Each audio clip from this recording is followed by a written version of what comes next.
자, 이렇게 얘기를 한번 돌려볼게요. 그러면 앞서 우원식 국회의장은 이런 말도 했습니다. 그러니까 위헌적 비상계엄에 대한 헌법적 책임을 묻는 헌법적 절차에는 참여하지 않은 채로, 그 말은 이제 어제 국민의힘이 탄핵 소추안 이제 표결에 참석하지 않은 부분을 이제 지적하는 걸로 보입니다. 그런데 이제 민주당은 다음 주에, 그러니까 돌아오는 주에 임시 국회를 소집해서 다시 한번 탄핵안을 의결 처리할 예정인데 또 토요일로 예상이 됩니다. 그렇다면 헌법적 절차에는 참여해야 하는 것이 아닌가라는 지적에는 어떻게 말씀을 하시겠습니까?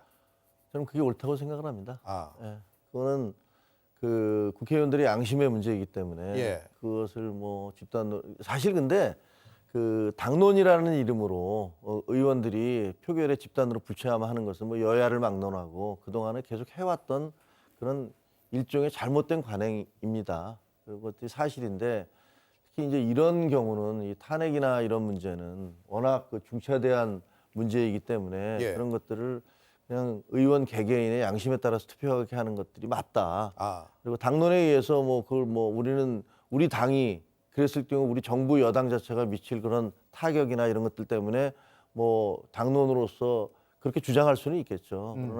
그러나 뭐 투표는 개인의 양심에 맡기는 게 맞지 않나 이런 생각은 합니다. 이건 제가, 김종혁 최고위원의 생각입니까? 아니면 한동훈 대표도 같이 공유하고 있는 아니 그건 생각입니까? 제 생각이죠. 아. 여기 나오는 제 생각이죠. 제가 어떻게 예. 다른 그 아무리 저 한동훈 대표가 아니라 어떤 분이라도 제가 뭐 그 생각을 대신할 수는 없는 거고요. 예. 저는 그렇게 생각을 합니다. 그렇다면 다음 탄핵안 표결 때는 국민의힘도 참석을 하는 것이 맞다, 이렇게 보시는 겁니까? 그 개인적으로 그렇게 생각을 합니다. 근데 아. 그게 그 의원들이 그 의총에서 그걸 그 받아들일지 여부는 저는 모르겠어요. 근데 뭐 그걸 언제까지 계속 그 표결에 참여하지 않을 수 있을까 그 부분에 대해서는 좀 우려가 됩니다.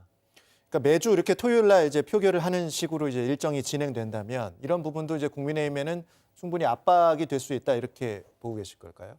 그러니까 저희는 뭐 압박을 위해서라기보다는 아까도 말씀드렸던 대로 좀 신속하게 직무가 정지될 필요가 있다라고 보는 겁니다. 헌법적으로. 그렇기 때문에 절차를 서둘러서 하는 건데 절차를 서둘러서 아무리 하려고 하더라도 아시는 것처럼 회기를 계속 잡아야 되고 예. 보고된 다음에 또 24시간이 또 경과돼야 되고 여러 가지 어려운 점이 있습니다. 그래서 굉장히 속도를 내봤자 결국은 일주일에 한 번 정도인 겁니다. 그래서 그런 사정이 있다라는 말씀을 드리는 거고 아까 이제 표결 관련된 참여 여부에 대해서 여쭤보셨는데 사실은 이제 당론으로 뭐 말씀하신 대로 어떤 표결의 방향이나 이런 것들을 잡는 경우가 있습니다. 그런데 그 부분을 뛰어넘는 것 중에 하나가 이런 표결의 경우에는 비공개로 하게 돼 있잖아요. 예.